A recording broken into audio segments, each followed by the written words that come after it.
ஹalleluya, good morning. விடிஞ்சிருச்சுங்க. வாங்க அப்போ தேவனுடைய வார்த்தைகளை தியானிக்கலாம். ஒருவேளை நீங்க வெளிநாடுகளில் இருந்தா குட் ஈவினிங், அல்லது ஒருவேளை good afternoon, and whatever the time may be, it's the right time to meditate the word of God. இல்லையா? நேரம் வாய்த்தாலும் வாய்க்காவிட்டாலும் சுவிசேஷத்தை அறிவிக்க வேண்டும் என்றுதான் வேதம் சொல்கிறது.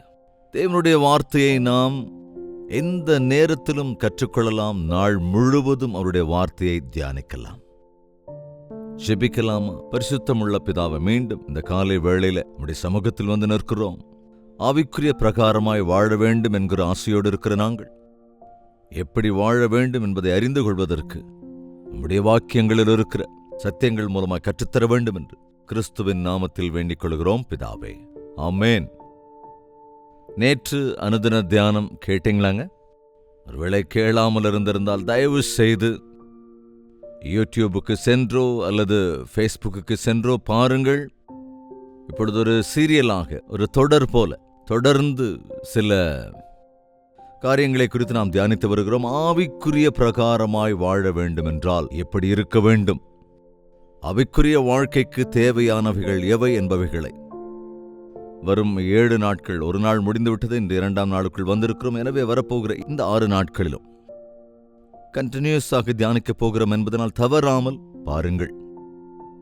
ஆவிக்குரிய பிரகாரமான வாழ்க்கையிலே முன்னேற வேண்டும் என்று நினைக்கிறவர்கள் கண்டிப்பாக ஜெப வாழ்க்கைக்குள் இருக்க வேண்டும். ஜெபத்தோடு கூட அன்றைய நாளை ஆரம்பிக்க வேண்டும். நாள் முழுவதும் தேவனோடு கூட சம்பாஷித்துக் கொண்டு இடைவிடாத ஜெப வாழ்க்கை உடையவர்கள் தான் ஆவிக்குரிய பிரகாரமாக வாழ்கிறவர்கள். இரண்டாவதாக, தேவனுக்குள் ஆவிக்குரிய பிரகாரமான வாழ்க்கை வாழ்கின்ற நபர் தேவன் மீது நம்பிக்கை வைப்பான். தேவனின் மீது தன்னுடைய விசுவாசத்தை வைப்பான். He will trust in God. மனிதரை நம்புவதை பார்க்கிலும் கர்த்தர் பேரில் பற்றுதலாய் இருப்பதே நலம். ராஜாக்களை நம்புவதை பார்க்கிலும் கர்த்தர் பேரில் பற்றுதலாய் இருப்பதே நலம் என்கிற சிந்தையை, எண்ணத்தை உடையவர்களாய் இருக்க வேண்டும். தன்னுடைய வாழ்க்கையிலே எல்லாவற்றையும், அதாவது நாம் ஒருத்தரை நம்பும் போதுதானே நம்முடைய எல்லாவற்றையும் ஒப்புக் கொடுப்போம். நம்ம கையில் ஒரு 1 லட்சம் ரூபாய் இருக்குன்னா அதை யார்கிட்ட கொடுப்பீங்க? யார்கிட்ட கொடுத்து வைப்பீங்க? நீங்க நம்பி இருக்கிற நபரிடத்தில் தானே அந்த பணத்தை ஒப்படைப்பீங்க. உண்மையாகவே நீ நம்பி இருக்கிற தேவன் பெரியவர் என்று நீ உணர்வா என்றால் உன்னுடைய வாழ்க்கையை அவருக்கு அர்ப்பணிக்கிறதற்கு, அவரிடத்தில் ஒப்படைப்பதற்கு தயங்க மாட்டல. கர்த்தர் பேரில் நம்பிக்கையா இருக்கிறவன் தன் வாழ்க்கையை அவரிடத்தில் அர்ப்பணிப்பான் என்பதனாலே கலங்க மாட்டான், பயப்படவும் மாட்டான். நான் நம்பி இருக்கிறவரை நான் அறிந்திருக்கிறேன் என்று பவுல் சொல்லுவான் அல்லவா? நான் அர்ப்பணித்திருக்கிற என்னுடைய வாழ்க்கையை, அதாவது என்னுடைய முழுமையான வாழ்க்கை முழுவதையும் நான் ஆண்டவரிடத்தில் அர்ப்பணித்து விட்டேன். என்னுடைய ஜீவனையும் என்னுடைய எல்லாவற்றையும் எந்த நாள் வரைக்கும், அவருடைய வருகை நாள் வரைக்கும் நான் காத்துக்கொள்ள வேண்டும் என்பதை நான் அறிந்திருக்கிறேன் என்பான். இன்னைக்கு நிறைய பேர் ஆண்டவரை நாங்கள் நம்புகிறோம் அப்படின்னு சொல்றீங்க. ஆனா நீங்க அவருக்கு கீழ்ப்படுகிற விஷயத்திலே, அர்ப்பணிக்கிற விஷயத்துல, அதாவது கிரியைகளில அதை காண்பிக்க மாட்டேங்கிறீங்க. ஆண்டவரை நம்புகிறேன், தேவன் இருக்கிறார் என்று நம்புகிறேன் என்று சொல்றது பெரிய காரியமா? பிசாசு கூட நம்பி நடுங்குகிறதே.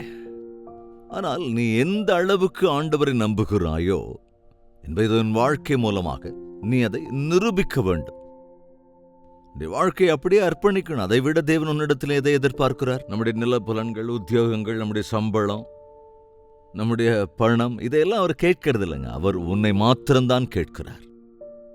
இந்த மனிதன் எதையும் ஆண்டவருக்கு தர தயாராக இருக்கிறான், ஆனால் தன்னைத்தானே அர்ப்பணிப்பதற்கு தயாராக இல்லை. காரணம், நீ உண்மையா நம்புறதில்ல. என்னுடைய எதிர்காலம் என் கையில இருந்தாதான் நல்லா இருக்கும் அப்படின்னு நினைக்கிறியே தவிர, என்னுடைய திட்டம் தான் பெருசுன்னு நினைக்கிறியே தவிர, ஆண்டவரிடத்தில் உன்னை அர்ப்பணித்தால் எவ்வளவு பாதுகாப்பா இருப்ப, எந்த அளவுக்கு ஆசீர்வதிக்கப்பட்டிருப்பா என்பதையெல்லாம் உணர்ந்து கொள்றது இல்லை. நீதிமொழிகளின் புத்தகம் 3ஆவது அதிகாரம் 5வது வசனத்தில், உன் சுய புத்தியின் மேல் சாயாமல் உன் முழு இருதயத்தோடும் கர்த்தரில் நம்பிக்கையாயிரு. பக்தியுடைய ஒருவன் தேவன் மீது முழு நம்பிக்கையும் வைப்பான். ஆபிரகாமை என்று தேவன் அழைத்த போது தேவனை அவன் நம்பினான். ஆபிரகாம் நம்பினான். தன்னுடைய வாழ்க்கையை, தன்னுடைய எல்லாவற்றையும் தேவனிடத்தில் அர்ப்பணித்து விட்டான். இல்லையா? ஆபிரகாம் தேவனை விசுவாசித்தான், அது அவனுக்கு நீதியாய் எண்ணப்பட்டது. நாம பெரிய பக்திமான் அப்படிங்கிறோம், விசுவாசிகள் என்கிறோம், ஜெப வீரர்கள் என்கிறோம். வருஷ கணக்கா ஆண்டவரை விசுவாசிக்கிறோம், ஆண்டவரை வார்த்தைகளை தியானிக்கிறோம் என்றெல்லாம் சொல்லுகிறோமே தவிர, உனக்குள்ள அந்த உண்மையான நம்பிக்கை இருக்கிறதா? நீ வாசிக்கிறவைகளெல்லாம் விசுவாசிக்கிறாயா? நீ கேட்கிறவைகளெல்லாம் விசுவாசிக்கிறாயா? உன்னுடைய ஆண்டவர் பெரியவர் என்பதை நம்புகிறாயா? உன்னுடைய காரியங்களை ஆண்டவருடைய கரங்களில் அர்ப்பணிக்கிறாயா? உன்னுடைய வாழ்க்கையை அவரிடத்தில் அர்ப்பணித்திருக்கிறாயா? கொஞ்சம் பரிசோதிச்சு பாருங்க. உன்னுடைய சுய புத்தியை நீ சாயாமல் இருந்து உன் முழு இருதயத்தோடு கூட, அதாவது கவனிங்க, உன் முழு இருதயத்தோடு கர்த்தரிடத்திலே நம்பிக்கையாயிரு. உன் வழிகளில் எல்லாம் அவரை நினைத்துக்கொள். அவரை நினைத்துக்கொள், ஒப்பு கொடுத்து விடு.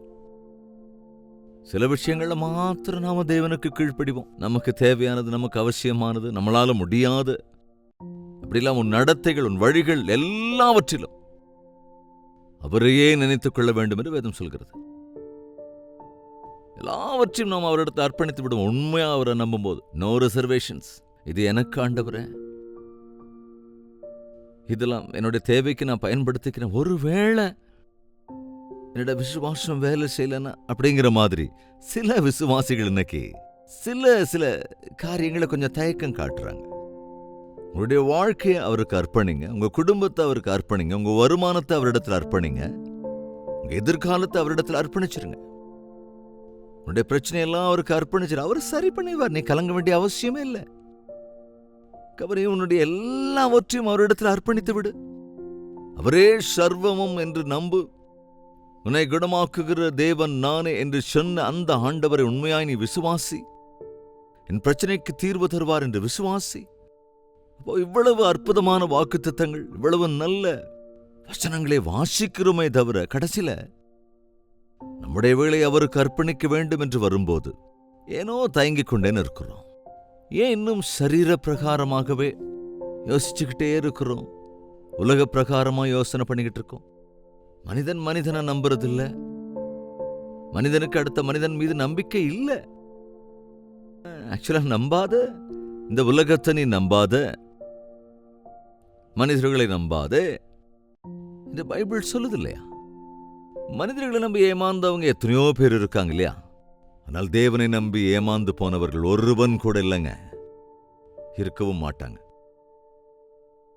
தேவன் மீது முழு நம்பிக்கையோடு இருக்கிறவன் தன்னுடைய எல்லாவற்றையும் அவருக்கு அர்ப்பணிக்க ஆயத்தமாயிருப்பான். ஆபிரகாம் தேவனை நம்பினான். உறவினர்களை, சிநேகிதர்களை எல்லாரையும் விட்டு விட்டான். எங்க போனே தெரியாது. ஆனா நான் எங்க போனேன்னு எனக்கு தெரியாது. ஆனால் என்னோடு இருந்து நீ வழிநடத்துகிற ஆண்டவருக்கு தெரியும்.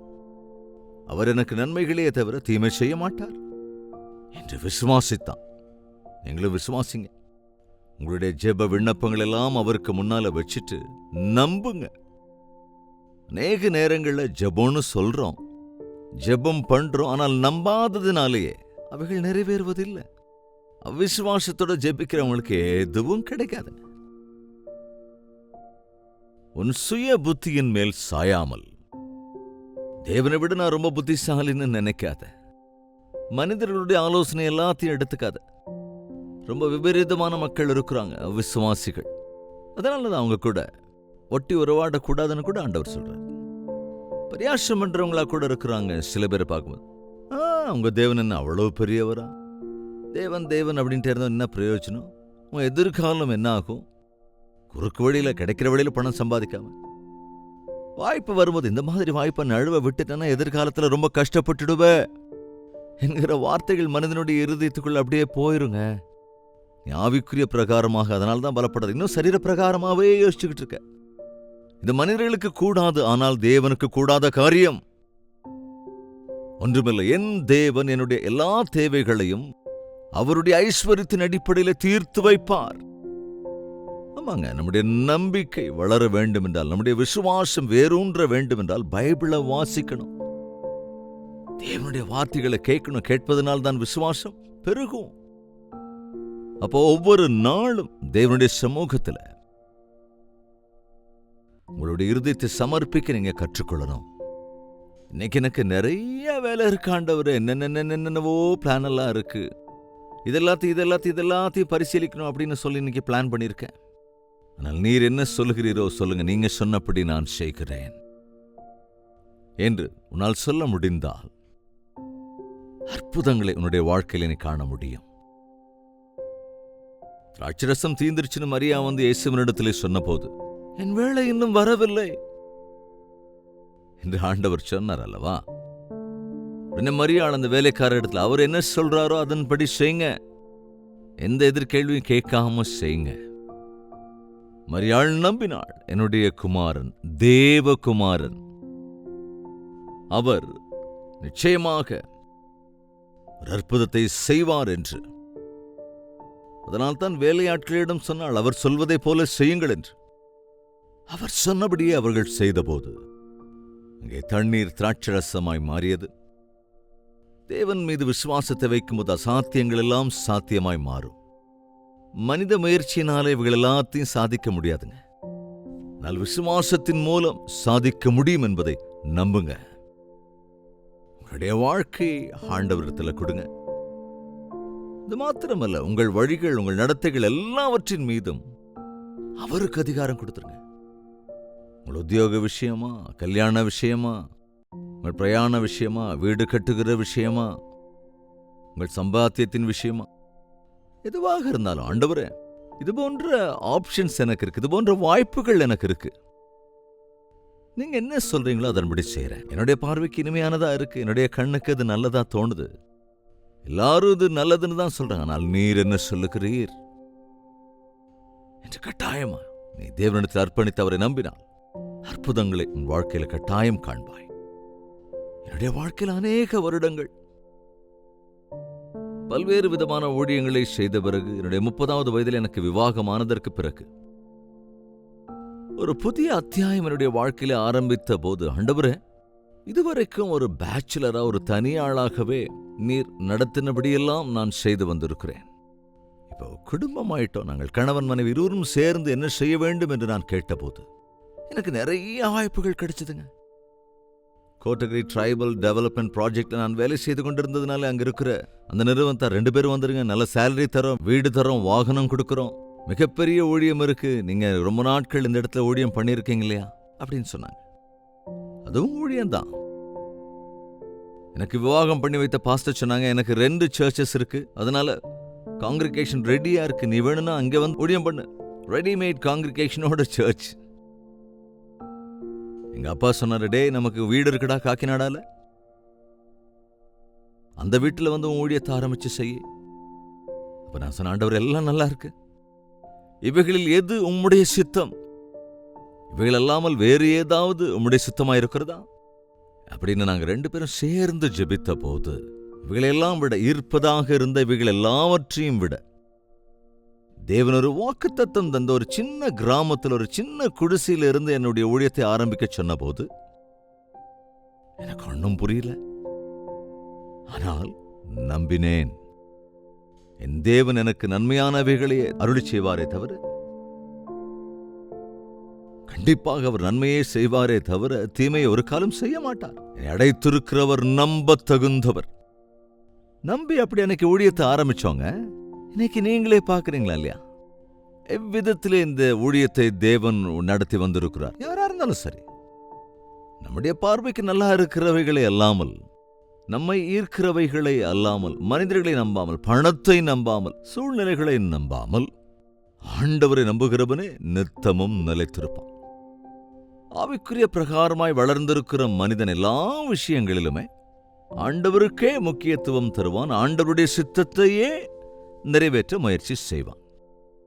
உனக்கு ஏற்றதாய் இருக்கிறவைகளை நீ விரும்புகிறாய் என்றால், லோத்தை போல செழிப்பாக இருந்த சோதோம் குமாரோவை நாடினான், அவனுடைய வாழ்க்கை என்னாச்சுங்க? ஆனால் தேவன் வாக்குத்தத்தம் பண்ணினவைகளை ஏற்றுக்கொண்ட ஆபிரகாமோ இன்றும் கூட நமக்கு முன்மாதிரியாய் நிற்கிறான்.